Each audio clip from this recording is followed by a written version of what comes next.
नमस्कार. आज आपण करणार आहे मेथीचा पराठा किंवा थेपला. मुलांच्या शाळेच्या डब्यासाठी किंवा प्रवासात घेऊन जाण्यासाठी 8 दिवस टिकतात. रेसिपीला सुरुवात करू. हे 2 जोडे मेथी घेतलेली नीट करून घ्यायची, फक्त पानं घ्यायचं, काड्या घ्यायचे नाही तर. आणि एकदम फ्रेश मेथी घ्यायची. आता थंडीमध्ये खूप छान असं पालेभाज्या येतात. त्याला 2 ते 3 पाणी स्वच्छ धुवून घ्यायचं, पूर्ण पाणी घ्यायचं आणि त्याला चिरून घ्यायचं. एकदम बारीक चिरायचं नाही, बारीक जर चिरलं तर मेथीचा कडवटपणा उतरतं, त्यामुळे असं मोठं मोठं चिरायचं. एक कढई घेतले, त्यामध्ये 2 चमचे तेल टाकायचं, एक छोटा चमचा जिरा आणि 10 ते 12 लसणाच्या गळ्या, 4 ते 5 हिरव्या मिरच्या अशा आपडधोपड कुटून घ्यायचं खलबत्त्यामध्ये. ते टाकून कच्चेपणा जाईपर्यंत बारीक गॅसवरती परतून घ्यायचं. ते परतून झालं की त्यामध्ये 2 मिडियम साईजचे कांदे घेतलेले बारीक कापून, ते बारीकच कापून घ्यायचे. असं मोठे जर कापले तर पराठा करताना असं लाटता येत नाही, त्यामुळे बारीकच कापायचं. ते टाकून घेतले, चांगलं परतून घ्यायचं. पूर्ण कांद्याचा कच्चापणा पण गेला पाहिजे ना, असं गुलाबी कलर येईपर्यंत परतून घ्यायचं.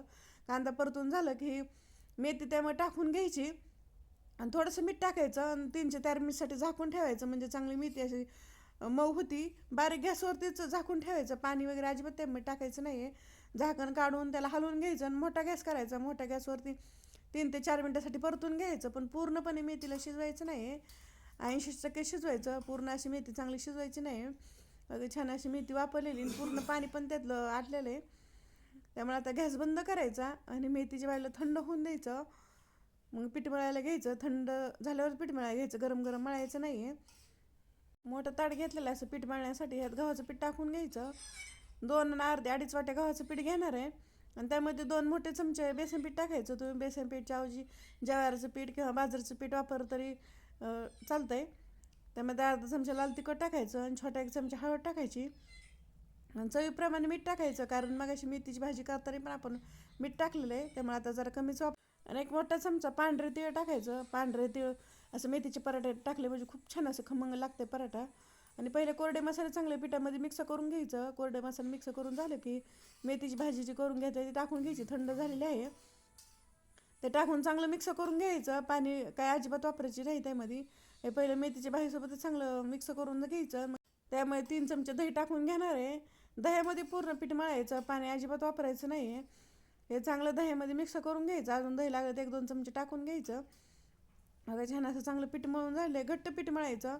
आणि पीठ मळून झालं त्यावरती 1 चमच्याभर तेल टाकून घ्यायचं आणि चमच्याभर तेल टाकून बी एकदा चांगलं असं मळून घ्यायचं. चांगलं मऊ मळायचं, पण असं घट्ट पीठ पाहिजे, एकदम असं पातळ करायचं नाही. जेवढं आपल्याला पराठा करायचा त्याप्रमाणे आपण पीठ घ्यायचं, लहान मोठा किंवा जसं आपल्याला आवडेल तसे. असं थोडंसं पीठ घेतलं की असं गोल गोळा करून घ्यायचा. हे सगळे आता असेच गोळे करून घेणार आहे. मग लाटायला घेणार आहे. मग असं पळपूट घ्यायचा, पळपटावर ते गोळा ठेवून घ्यायचा आणि त्यावर थोडंसं कोरडं पीठ टाकून घ्यायचं आहे. गव्हाचं पीठ घेतलेले ते दोन्ही कोण टाकून घ्यायचं आणि मग लाटायला घ्यायचं. थोडंसं पहिलं लाटून घ्यायचं, कारण चपातीची घडी करून आपण पीठ चपाती कशी लाटतो तशी घडी करायची ह्याची. त्यामध्ये आतमध्ये तूप किंवा तेल तुम्हाला जे आवडेल ते लावून घ्यायचं. तूप खात असं तूप लावून घ्या, नाही तर तेल लावून घ्या. मी तेलच लावणार आहे.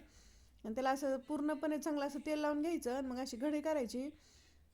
आणि मग अजून एक घडी केली की त्यावर आणि थोडंसं तेल लावून घ्यायचं आणि मग घडी करायची. आपण घडीची चपाती कसं करतो तसंच करायचं आणि लाटायला घ्यायचं. मग थोडंसं कोरडं पीठ टाकायचं दोन्ही बाजूकडून, जास्त पीठ वापरायचं नाही आहे. आणि लाटून घ्यायचं. मी गोलच करणार आहे पराठे, आपल्या आवडीप्रमाणे चौकोनी त्रिकोणी असे जसे पाहिजे तसे करू शकतात.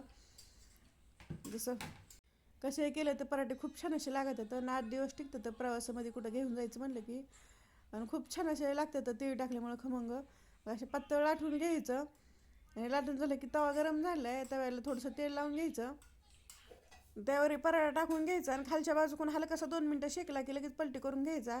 मिडियम गॅसवरती शेकून घ्यायचं, म्हणजे खूप छान असे खरपूस होतं. दोन्ही बाजूकडून असं गोल्डन कलर येईपर्यंत शेकून घ्यायचे. सगळ्या पराठ्या आता असे करून घेतलेले आहेत आणि चवीला तर खूप छान असे होतं.